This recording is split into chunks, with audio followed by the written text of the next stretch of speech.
CAA देश भर में हुआ लागू, केंद्र सरकार ने जारी किया नोटिफिकेशन। पाकिस्तान, अफगानिस्तान, बांग्लादेश से आए गैर मुस्लिम अल्पसंख्यकों को मिलेगी भारत की नागरिकता।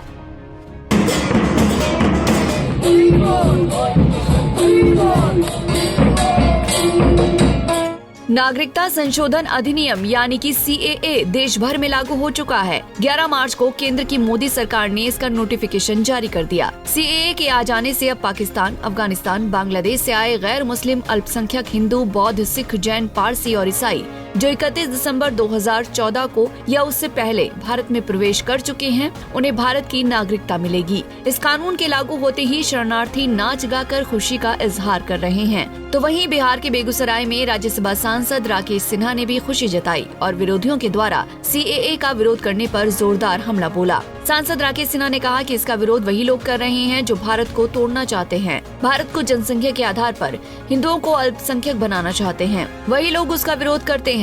नासमझी के कारण भारतीय संविधान को नहीं समझ पा रहे हैं।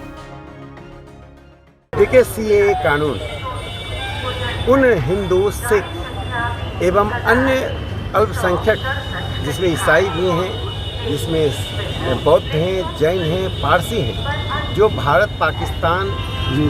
पाकिस्तान, बांग्लादेश और अफगानिस्तान में है, जिनकी सुरक्षा, जिनका अस्तित्व खतरे में है, उन्हें भारत संरक्षण, सुरक्षा और एक तरह से शरण दे रहा है, उन्हें भारत की नागरिकता दे रहा है। इसका विरोध वही लोग कर रहे हैं जो भारत को तोड़ना चाहते हैं, जो भारत में जनसंख्या के आधार पर हिंदुओं को अल्पसंख्यक बना देना चाहते हैं। इसका विरोध वे लोग कर रहे हैं जो नासमझी के अनुसार से भारत के संविधान को नहीं समझ पा रहे हैं।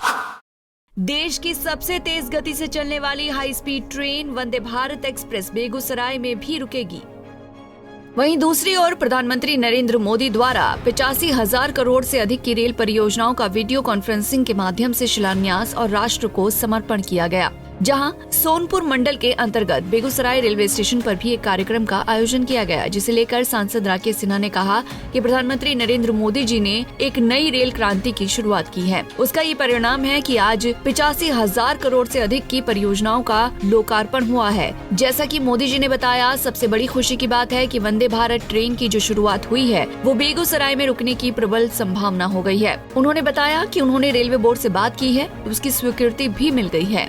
हो सकता है कि ट्रायल के दिन ही रुके, नहीं तो 2-4 दिन में वंदे भारत ट्रेन बेगूसराय में रुकेगी। रेलवे बोर्ड ने इसकी स्वीकृति दे दी है, प्रक्रिया जारी है।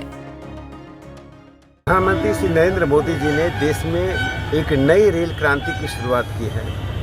उसका यह परिणाम है कि आज 85,000 करोड़ की परियोजनाओं का या तो लोकार्पण हुआ है या उसका शिलान्यास हुआ है।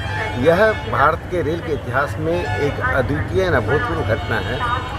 प्रधानमंत्री नरेंद्र मोदी जी ने रेल को इतनी प्राथमिकता दी कि जनमानस रेल की जितनी सुविधाएं हो सकती हैं वो उठा सके, व्यापार बढ़ सके और रेल भारत में विकास यात्रा का एक सहस्त्र बन गया है, जैसा माननीय प्रधानमंत्री जी ने आज बताया। सबसे खुशी की बात है कि जो वंदे भारत ट्रेन की शुरुआत हुई है वह बेगूसराय में भी रुकने की प्रबल संभावना हो गई है। मैंने रेलवे बोर्ड में बात की है, उसकी स्वीकृति मिल गई है। हो सकता है ट्रायल के दिन ही रुके, नहीं तो 2-4 दिनों में वंदे भारत ट्रेन बेगूसराय में रुकेगी और रेल बोर्ड ने इसकी स्वीकृति दे दी है। बहरहाल बता दें कि देश में वंदे भारत एक्सप्रेस ट्रेनों की संख्या लगातार बढ़ती ही जा रही है। आज यानी कि 12 मार्च से पीएम मोदी 10 वंदे भारत ट्रेनों को अहमदाबाद से हरी झंडी दिखाकर रवाना करेंगे, जिसमें पश्चिम बंगाल के न्यू जलपाईगुड़ी से पटना तक चलने वाली वंदे भारत एक्सप्रेस ट्रेन शामिल है। पंजाब केसरी टीवी के लिए बेगूसराय से संतोष प्रसाद की रिपोर्ट।